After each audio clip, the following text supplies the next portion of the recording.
በክልሉ የተከሰተውን የማርበርግ ቫይረስ ከመቆጣጠር በተጓዳኝ መደበኛ የጤና አገልግሎት በተቀናጀ መልኩ እየሰጠ መሆኑን የደቡብ ኢትዮጵያ ክልል ጤና ቢሮ አስታውቋል።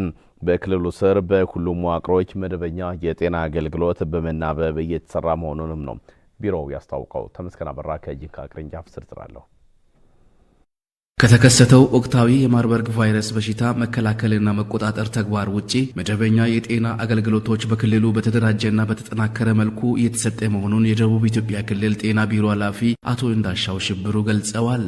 መደበኛ ስራውንም ጎን ለጎን የቢሮ ማናጅመንት ለሁለት ተከፍለን ነው የምንሰራው። ኢመርጀንሲ የምንሰራለን፣ መደበኛውን ደግሞ የሚሰሩ አሉ። መደበኛ ወባ ላይ ምን አለ፣ ከክትባት አንጻር ከእናቶችና ህጻናት አንጻር ምንድነው ያለው፣ ከኒውትሪሽን አንጻር ያለውን ነገር፣ ከሬጉላተሪ አንጻር ያሉትን ነገሮች በሙሉ እየተገመገሙ ነው ያሉትና እንደዛ ካልሆነ ደግሞ ትንሽ መደበኛው ከተጎዳ ሌሎች ሰዎችን ልናጣ እንችላለን። በዛው ብለን ተከፋፍለን ነው የምንሰራው። መደበኛ የጤና አገልግሎት አፈጻጸምን ቆጥሮ በመገምገም ግብረ መልስ በመስጠት ከሁሉም መዋቅሮች ጋር በመናበብ እየተመራ እንዳለ የተናገሩት ደግሞ የደቡብ ኢትዮጵያ ክልል ጤና ቢሮ የጤና ፕሮግራሞችና ዘርፈ ብዙ ጉዳዮች HIV መከላከልና መቆጣጠር ዘርፍ ምክትል ቢሮ ኃላፊ አቶ መና መኩሪያ ናቸው። ከማርበርግ ውጪ ባሉ በሽታዎች ማህበረሰባችን እንዳይሞት እንዳይጎዳ ተብሎ ትኩረት ተደርጎ እነዚያ ኢንዲኬተሮች ወይንም እነዚያ ጠቋሚ ፕሮግራሞች ምንድናቸው የሚለውን ለይተናል። ከለየን በኋላ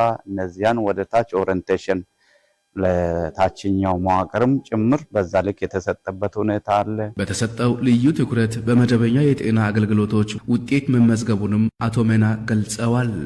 ወባ በሽታ ላይ እቤት ታሞ የተኛ ሰው አላገኘንም። የአልጋ አጎበር አጠቃቀም ደግሞ በጥሩ ሁኔታ ነው። እናቶች ወሊድ አገልግሎቱ በፊት ከነበረበት ከተመሳሳይ ከአምና ጋር ሲናነጻጽር 85% ማድረስ የተቻለበት ይሄ በዚህን ጊዜ አምና ላይ የነበረው የወሊድ አገልግሎት 80% የነበረው አጠቃላዩን አሁን ስንገመግመው 85% ማድረስ የተቻለበት ትኩረታችን አይናችን ከተግባሩ ሳንነቅል ግምገማችን የተጠናከረ በማድረግ አዲስ ያልተጠበቀ ነገር ቢከሰት ሲስተሙ ለማህበረሰቡ አገልግሎት መስጠት የሚችል መፍረስ የማይችል መሆኑን ጭምር መገምገም የተቻለበት መሆኑን ለመግለጽ ነው። በእናቶችና ህጻናት የጤና አገልግሎት እንዲሁም በሌሎችም የተሻለ አፈጻጸም ስለመኖሩ የቢሮው እናቶችና ህጻናት ጤናና ስርዓተ ምግብ አገልግሎት ዳይሬክተር አቶ መሪሁን ገብረ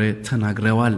በስርዓተ ምግብ ለተጎዱ ህጻናት የስርዓተ ምግብ ህክምና አገልግሎቶች ሳይቆራረጡ ከጤና ኬላ ጀምሮ እስከ ሆስፒታል ድረስ እንዲሰጡ የግንዛቤ መፍጠርና ያንን መከታተል ቲም የማዋቀሩ ስራ ተሰርቷል። ጤና ባለሙያዎቹም በየጤና ተቋማት ግንዛቤ የማስጨበጡ ስራዎች ከዚህ ከቢሮ ባለሙያ ተመድበው ስራዎች ተሰርቷል። በሁሉም መዋቅሮች በየሳምንቱ አገልግሎቶች እንዴት እየሄዱ ናቸው የሚለውን በየሳምንቱ በቢሮ ደረጃ እየገመገምን እያየን ግብረ መልስም እየሰጠን ያለንበት ሁኔታ ነው ያለው።